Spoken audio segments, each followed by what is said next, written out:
працевлаштування ветеранів в критичну інфраструктуру.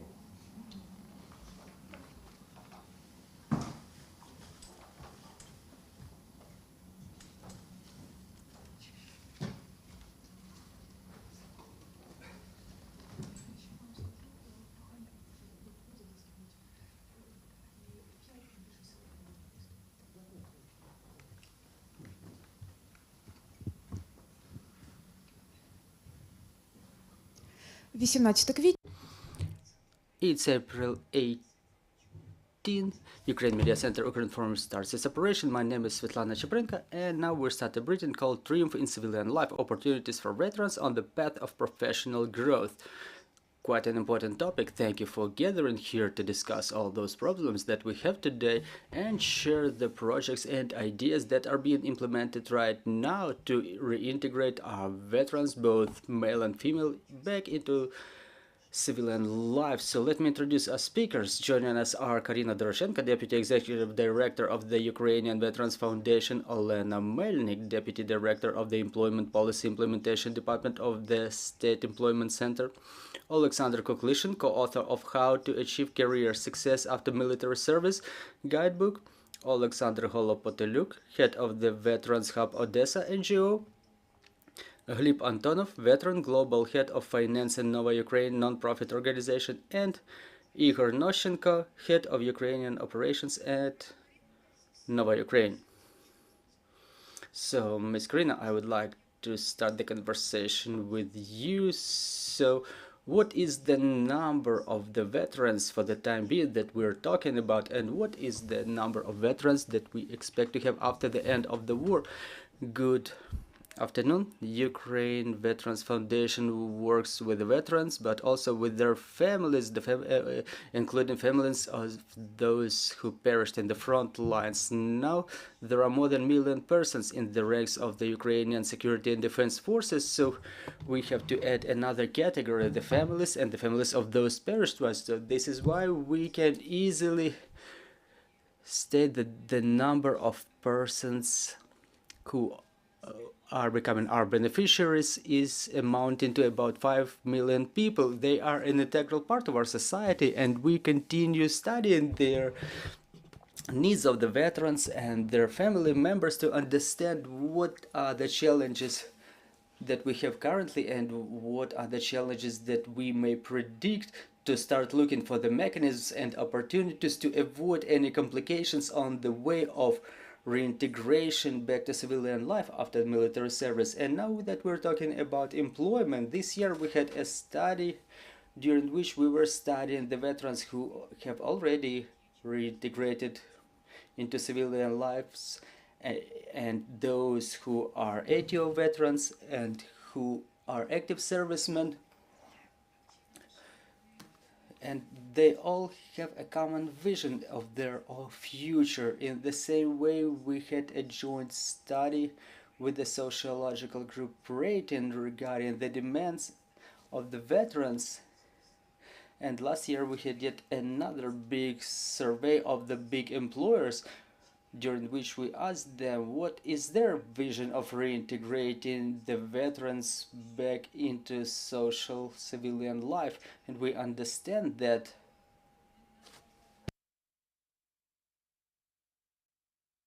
we definitely have to avoid this idea of veteran as a person with benefits, but rather to view them as a person with opportunities. So we have to implement the retrainer, refresher trainings for them, because we understand that with the experience of battle operations, people get new values, they acquire new competencies, and those are the competencies that should be properly used during civilian life. In our survey, we're seeing, which is quite predictable, that the employers want to employ veterans because they have good leadership skills, they have good stress resilience skills, they know how to find solutions in stressful situations, they have good competencies in project management. But regardless all that, based on our survey, we see that about 30% of the veterans are currently unemployed, they have unemployed status, and we need to have something done with it. There might be different reasons for this, but one of the reasons that the veterans mentioned that they don't feel it comfortable psychologically getting back to their previous places of employment because they get used to working with their brothers in arms to submit to their commanders. Some of them are ready to open their own businesses, develop it, invite their brothers in arms to get them employed and to develop entrepreneurship in their private life.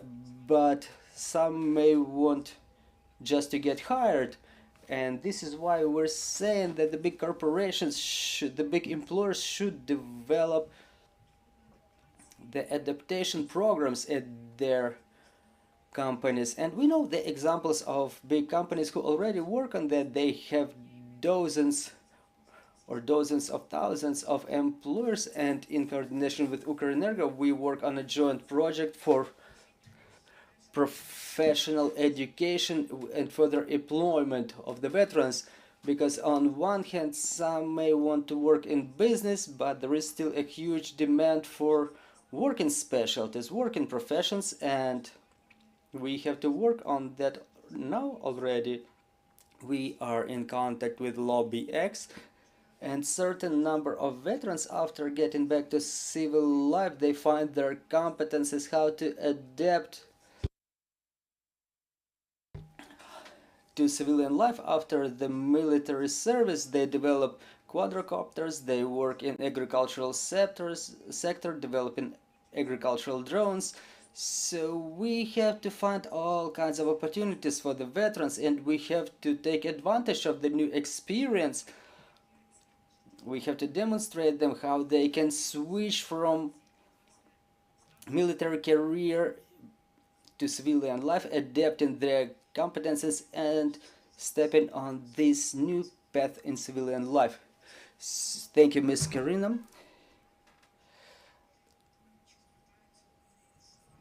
Ms. Olena, can you please tell us whether the veterans are applying to your service for new training courses? Do you have any figures about what is the number of veterans who have applied to the employment centers?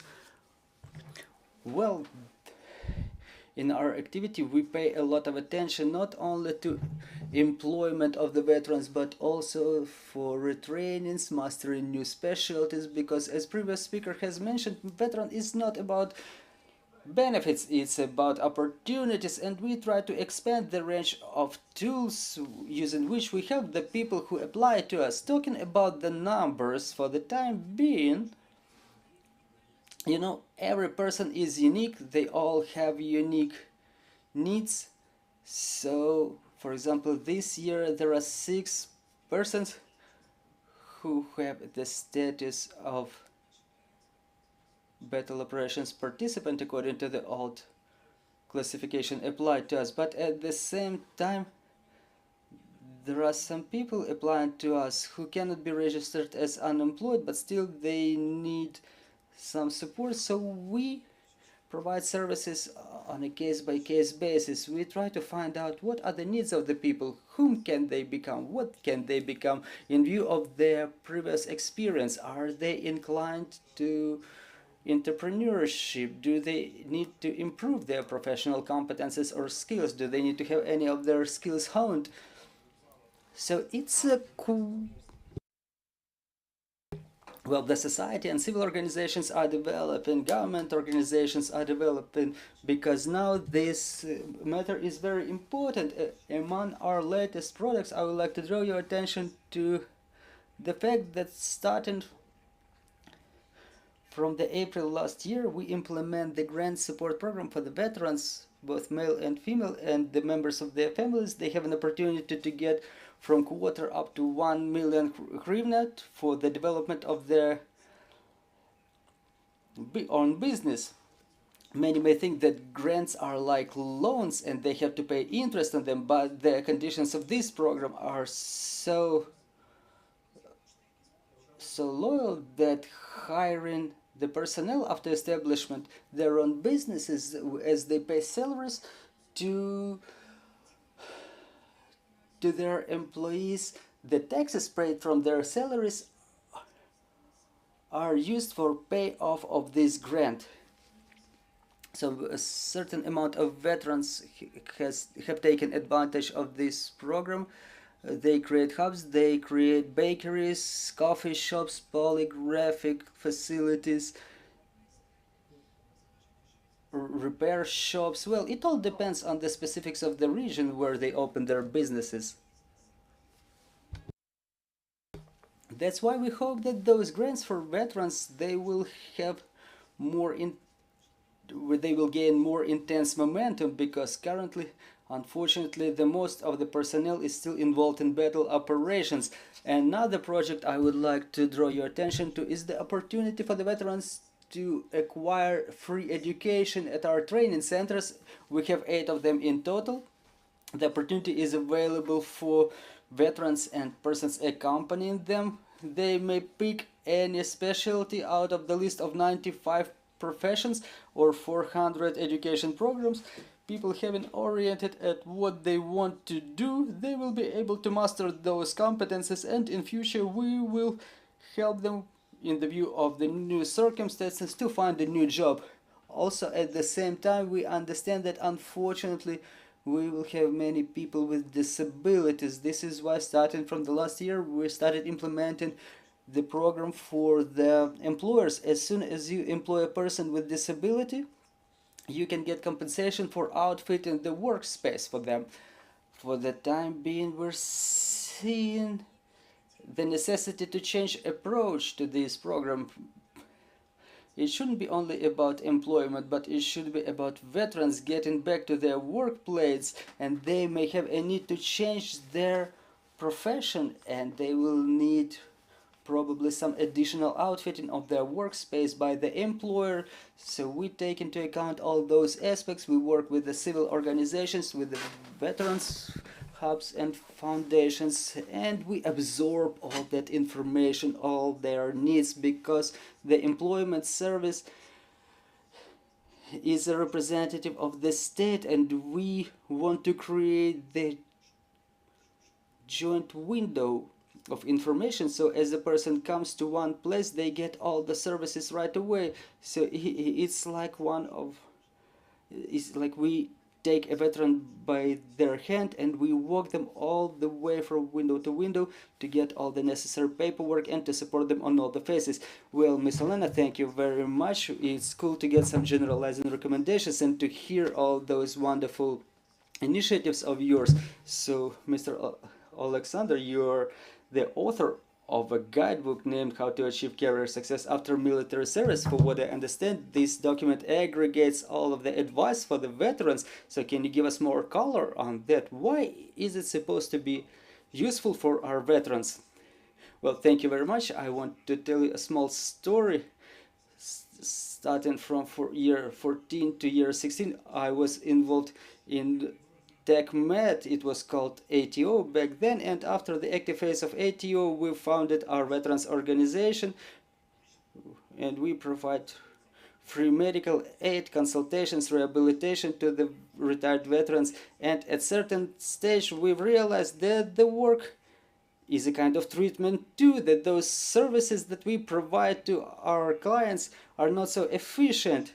So having the experience of training in the United States, we've visited about 50 veteran spaces over there, and we've realized to what extent the employment works in the context of families which can support themselves, they can cover their subsistence.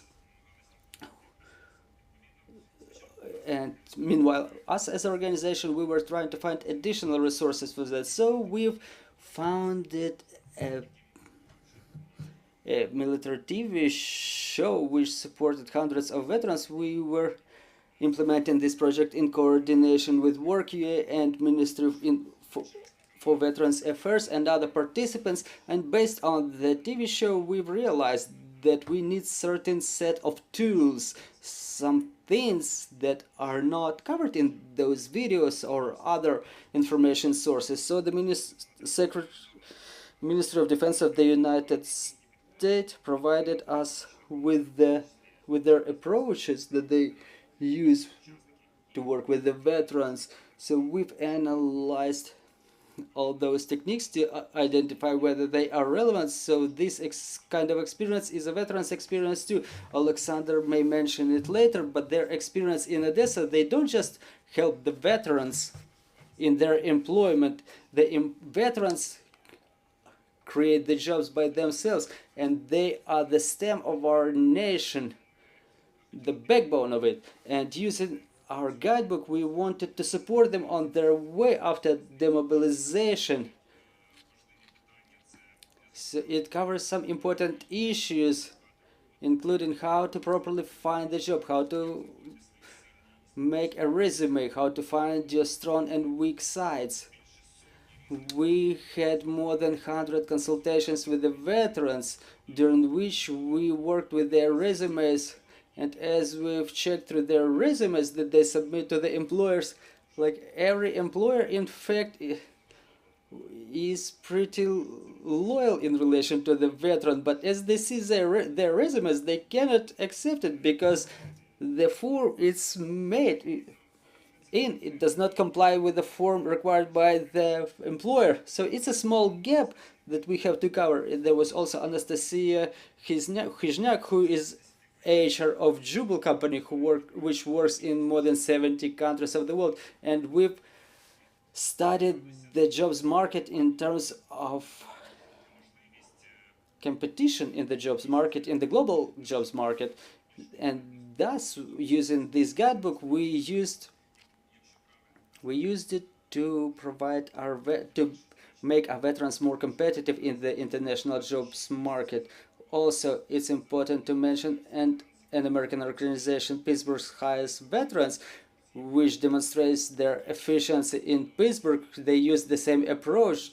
They use these kind of materials to make the veterans happy. They're happy after the military service. They enjoy certain respect. We have a lot of work to do, and I want to extend my appreciation to Nova Ukraine, who supported this guidebook. There was additional printed with their financial support.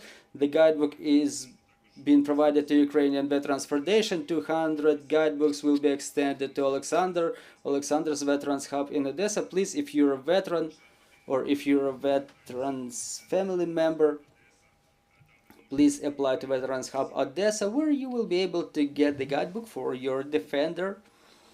Thank you so much. But can you please still give us more details? What does this guidebook contain? What are the recommendations? What is the content? What a veteran or a veteran's family member may find there? Thank you. It's quite a good question.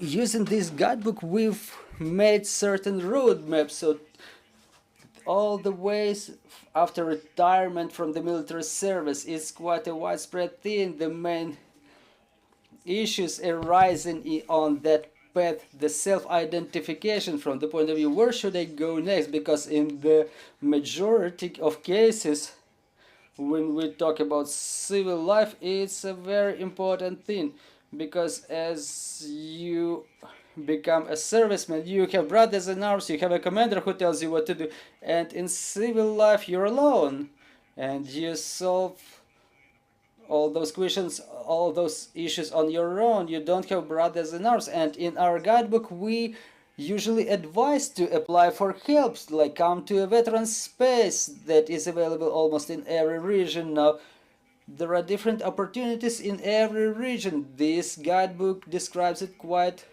clearly. There are certain links provided. And why is it important? Because as we talk about asking for help, it's important to describe the further path of the veteran, because what we've seen, a veteran, it's a kind of skill, you know, a skill to find job. This skill is getting lost because during military service you frequently just fulfill the orders and you're not supposed to analyze a lot of things. As we were working on this guide, we invited employers. We went to the company where more than 100 veterans work. For example, a company Nibulon from Mykolaiv, they had more than they had 167 veterans employed before this full-scale invasion, and we found what other difficulties they were facing. For employers, it's important, such thing as a dress code is important. So it's not only from the point of view of our desires, but the employers, what are they facing, what are the complexities that they're stumbling upon in their work with the veterans. So this guide provides a number of approaches for self-identification. Again, we've debunked a number of myths, we've paid attention to some facts. For example, we have friends, the owners of different companies. For example, we work in the medicine, we have some hospitals, and for example, we may recommend shooter medics, like we advise them to work in the clinic, they have good salary, and they say, no, my skills are not good enough. And we've seen all that myth. You know, some of those myths, some of that bias is being imposed by the society. This is our point of view, our opinion. We know that the Ministry for Veterans Affairs, Ukrainian Veterans Foundation, works on the image of our veteran, but in our guide we've provided certain tools. What's important, the guide is a protocol approaches that we've used, we've taken from the American Army. They were completely transformed, remade to work on our end, but what they help is not to do any harm for the veteran. That was the main task as we were developing this guide, not to do any harm, not to make things worse. We were consulting with the Ministry of for Veterans Affairs, and now we're through the processing of this guide with the team, with the expert team of the Ministry of Culture and Information Policy. We work with the higher educational institutions. The guide will be handed over to the chairs of the universities where our veterans are going to study, and this is how we want to help our defenders. Thank you, Mr. Oleksandr, and I would like to ask more questions from the organizations which organize programs like this. Like, for example, from you, Mr. Oleksandr, we would like to hear about the experience of Veterans HUB Odesa. How do you support the veterans in finding their new jobs or their place in the professional activity? Thank you for the question. Well, really, within 5 years we've gained certain expertise, certain experience, and what's worth mentioning that this tool, such tool as the veteran spaces, it's really an efficient thing. It's an efficient model because the veterans, as they look for this point of entry into civilian life, and this point of entry is the safety point, this point, the place of the secure place where they can come and talk, get some information. And Veterans HUB Odesa clearly understands this type of problem, and we highlight it as one of the most important areas of our work: support of the veterans and improvement of their competitiveness in the job market and assistance in establishment their own businesses. And here obviously we're talking about some basic opportunities. In Odessa region we have good cooperation with the employment centers. We tell our beneficiaries about the opportunities provided by the state. On top of that, we create our own education products in cooperation with the higher educational institutions. We've implemented a number of projects in coordination with the Odessa State Economic University, Odessa National University named after Ushinsky. With the support of international partners, we implemented such programs as community of activities, the business bridge, and the essence of this program is to improve or develop the personal qualities of a person, like self-confidence, psychological resilience, ability to think critically, to analyze. We have to update the existing knowledge and to add some new knowledge. And in terms of establishing their own businesses under Business Bridge program. We were talking about the basic fund finance, risk management, budgeting, and a number of such essential for the beginner entrepreneur type of skills. So our veteran space, HUB Odesa, it assists to creation of jobs. It's worth mentioning that the veterans who are a part of our veterans community, they've created two agricultural servicing cooperatives, a Pearl of Odesa region and HUB Veterans of Liman district. The Pearl of Odesa region was supported by the Canadians. It's a greenhouse facility that employs 6 veterans, including those with disability, and the HUB Veterans of Liman district were supported by Austrian community of veterans. They've supported the Liman guys in procuring a tractor, and they manufacture fodder for the cattle. So we have practical cases when the veterans create jobs for the veterans. And I would like also to thank the Ukrainian Veterans Foundation, which with its programs, with their activities, they support creating jobs for the veterans, and it's been practically implemented in Odesa region. Some veterans have gotten grants for development of their own business. I'm talking about Veterana Pizza in Odesa, and also the creation of new businesses.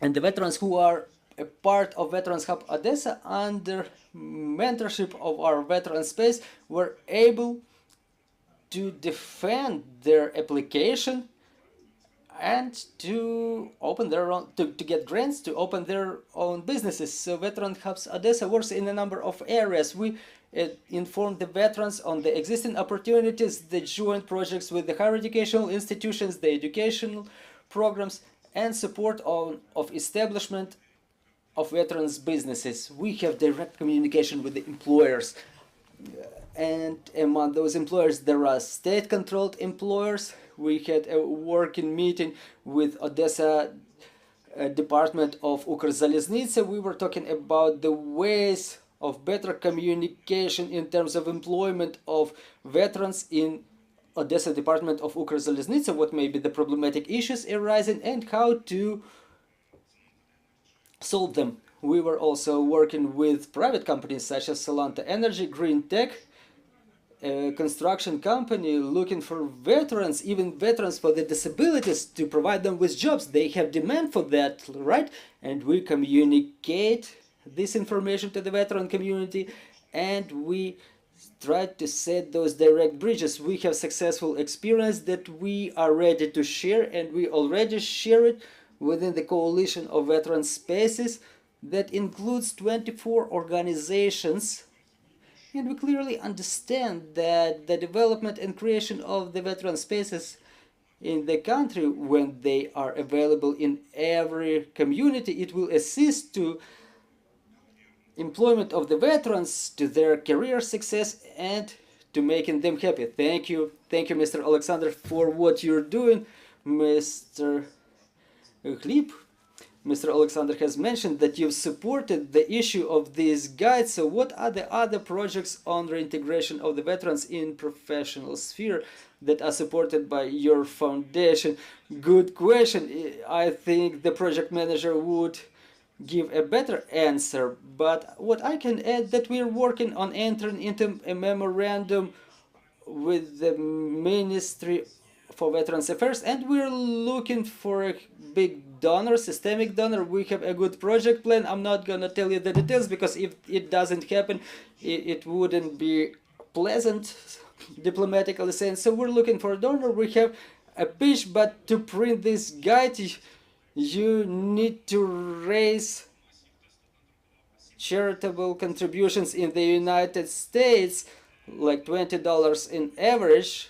And now we can hand over these guides to the veterans. We know the big systemic donors, small donors, we know how to pitch, and we're raising funding if we raise that amount, we will have quite a massive project. It would fulfill the function of the social reintegration, including mental health support and professional reorientation and adaptation. That's in brief. I would like to share a little bit of my experience in the context of reintegration of the veterans.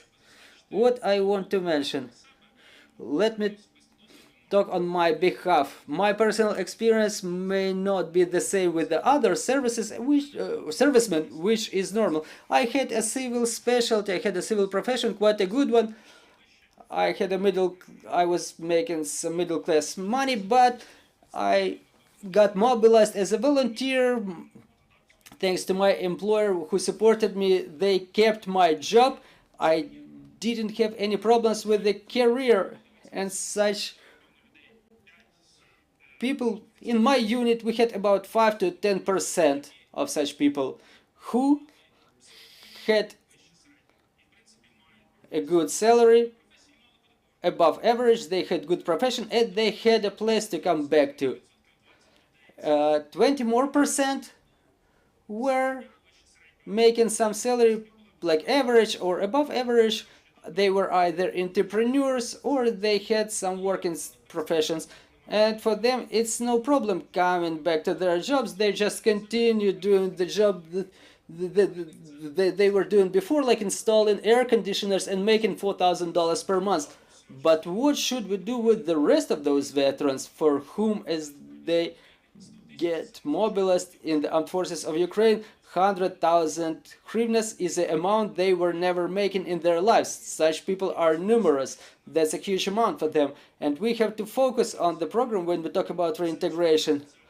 It's a wonderful social function, as it was mentioned, communication, talking, people, like society, it's a type of treatment. Work is a type of treatment, but again, don't hope that as you come back to the civil life, you're making the same 100,000 hryvnias. But there is such an expectation being formulated. People get used to a certain level of life, their families get used to a certain level of life, and step back is pretty difficult, you know. And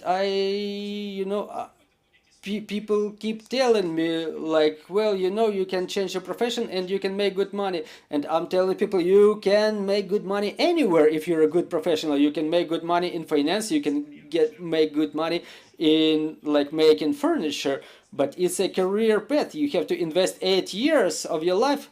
And after reintegration, you become a junior IT specialist, and it's $800. So we have to focus and find an answer to this question. We have to formulate the proper expectation in those people, and proper reintegration back to their profession, and proper focus, proper financial literacy, understanding of how to dispose of, of how to handle your proper finance, and such a leap for the people. It makes their section of life pretty low quality.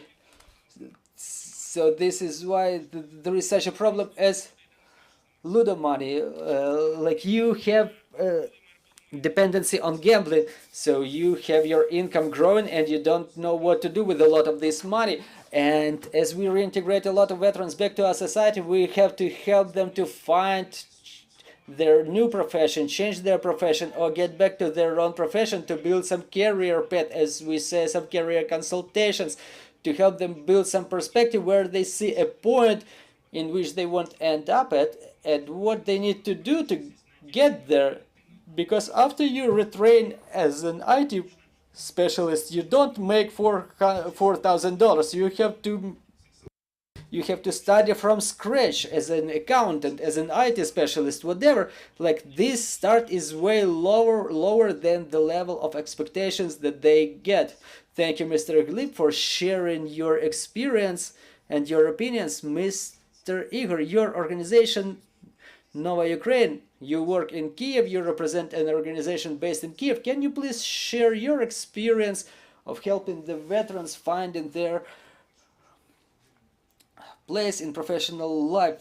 First of all, I would like to thank everybody for gathering here. It's my pleasure to see here the representatives of the government, because only our joint cooperation with the government can yield the result in those figures mentioned by Ms. Karina. Millions of people. We have to realize it, that no charity foundation alone, even with the broadest program, even all of us sitting here with all of our efforts, we won't be able to make it on our own. We won't be able to make the life of those people so it looks like properly after they've invested some part of their lives in defending of our country.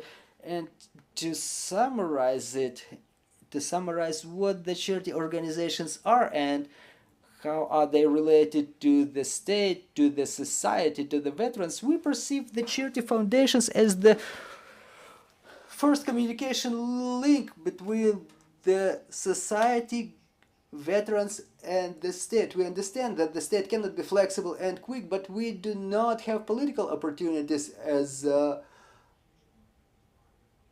state has. We don't have such a funding, and we don't have bureaucratic mechanisms at the same time. So our task is to see what can be the ways of cooperation with the veterans, how can we help them. We have to test it quickly and to come up with the results and feedback with the veterans. We can even do something wrong, but for us it's like a startup to help the veterans. What helps, how, in which part? So getting back to the guide as to the tool that is supposed to help the veterans, I would like to say that this guide solves such problems as disappointment and desperation after getting back to civil life, a perception of civil life as vain, a perception of the civil society as those who do not understand the problems of the veterans. As Hleb has mentioned, the expectations are very high with those people who get back to civilian lives, both emotional and financial expectations, and provision of this roadmap and the formulation of those expectations when we tell the people how should they act in civilian life is one of the tasks solved by this guide. And the mechanism of transformation of such of absence of orders in civil life, transformation it into the freedom of decision making, that's a huge problem the veterans are going to face, because as they are at war, they get clear and strict orders, everything is clear for them, they risk their lives, they get paid by the state. So after the war is over or after they retire, we see it based on the conversations with the veterans or the therapists, the people get lost, they don't understand the purpose of the civil life, and which results in certain errors committed by the veterans, by the retired veterans. So we've supported this guide. We want to thank Oleksandr for investing his time and effort in creation of this guide. This guide is the first step in communication between the society and the veterans. It's not a magic pill that solves all the problems, but it's just the first step. Step per step in the dialogue. The dialogue between the society and the veteran is something that is going to cure them, because it's no guarantee that as soon as they get employed for the first time the veterans don't like it, they quit, then they get some other job, they get high salary there. No, things do not happen like this. The civilian life is different from military life because there is certain degree of freedom and the personal responsibility. It's not like someone else is taking responsibility for you. So this switching of status from veteran to civilian, this is the main task of our guide, and we want to both the state and the society, as well as our colleagues from all of the veterans organizations, charity foundations, other organizations supporting the veterans. We want them to perceive this guide as an opportunity to start proper communication with the veterans. Thank you. Thank you, Mr. Igor.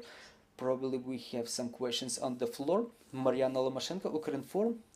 My question is about the cooperation with the Ministry for Veterans Affairs. Is it easy? Is it complicated? And another question, I don't know, probably it exists already, but is the government going to implement specific program for the state for employment of the veterans? Do we have any joint program, or is it like other diverse programs of other charity foundations? Well, probably Miss Karina may answer. Well, I'm not quite a representative of the Ministry for Veterans Affairs. It's not quite convenient to answer whether the communication is convenient or not. I think it's better probably for the authors to other. Well, the team in the Ministry for Veterans Affairs was upgraded recently. We are in communication. It's important to add, it's our opinion only as an organization. We have the new Ministry for Veterans Affairs. It was only founded in year 2019 and it started working in year 2020. We work with the Ministry for Veterans Affairs of the United States. They have 50 or 60 years of experience. So our task as an organization is to support our ministry as well.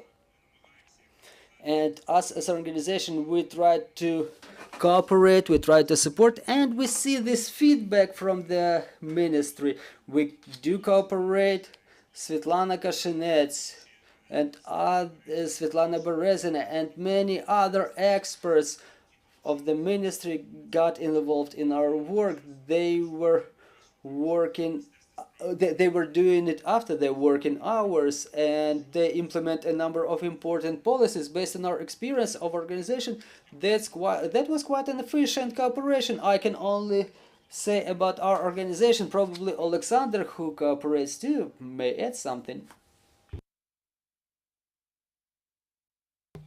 Well, honestly, today we observe the government agencies such as Ukrainian Veterans Foundation and the Ministry of Defense, Ministry for Veterans Affairs are already pondering over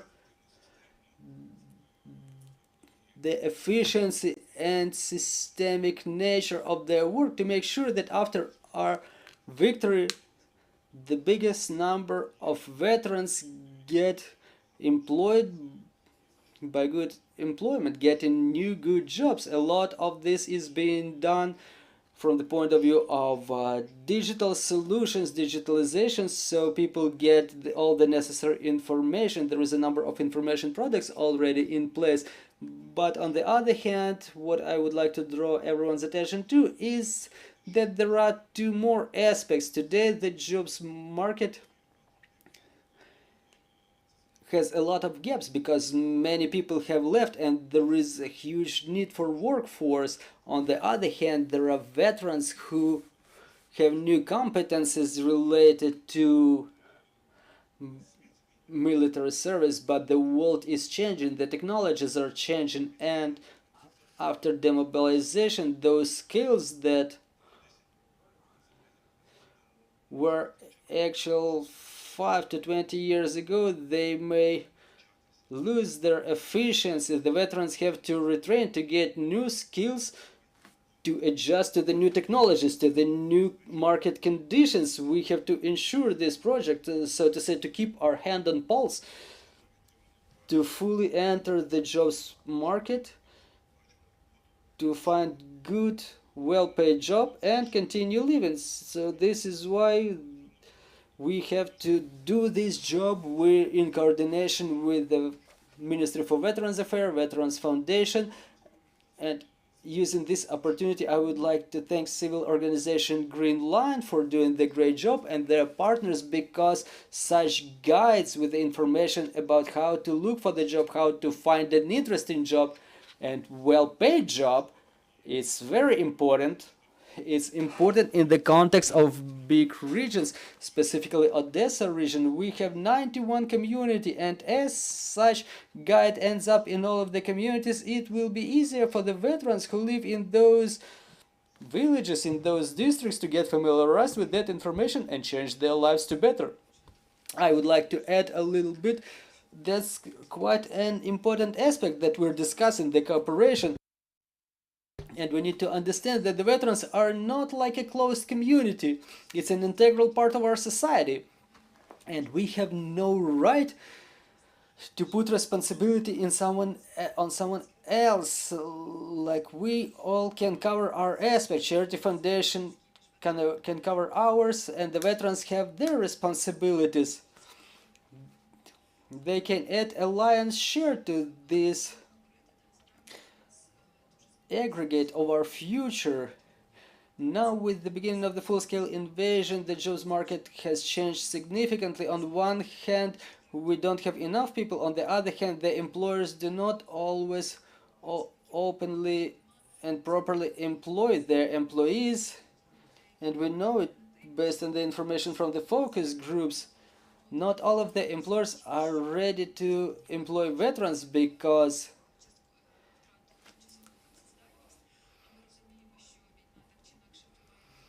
they have to pay for temporary disabilities. We understand that the war influences the health. The veterans may be subject or may be prone to more diseases. According to the law, 2 weeks of additional vacation are envisaged by the legislation, which result in additional costs for the employers. Some people are trying to fight to circumvent this or circumnavigate this standard. We have to standardize it, and us as a Veterans Foundation, we work on the amendments to legislation to secure the veterans from such against such complications. And the civil organizations in the regions, they have to get involved in the protection of veterans' rights to make sure that the veterans feel this support and all this influence from small up to big organizations. You know, the state cannot like penetrate in every region, and in view of our focus groups, some surveys, we enter into partnerships with different organizations, and recently we've launched an OSINT analysis training course, but it's a small number of veterans who undergo those courses and get employed. It's like 30 persons. IT training course that we've launched in cooperation with the partners, there were also 30 people undergoing it, but now we're talking about millions of veterans. This is why on every level it's important to include this integral component and to think, how can I help practically?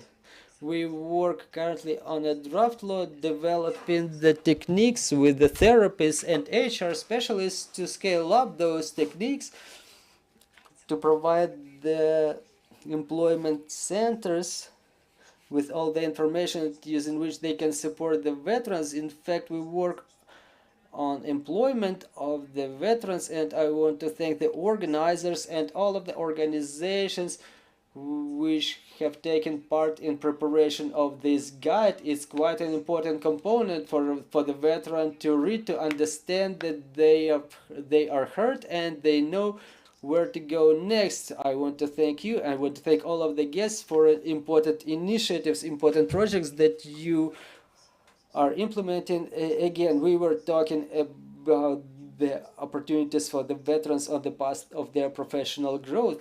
Ukraine Media Center Ukrinform will continue its operation next week.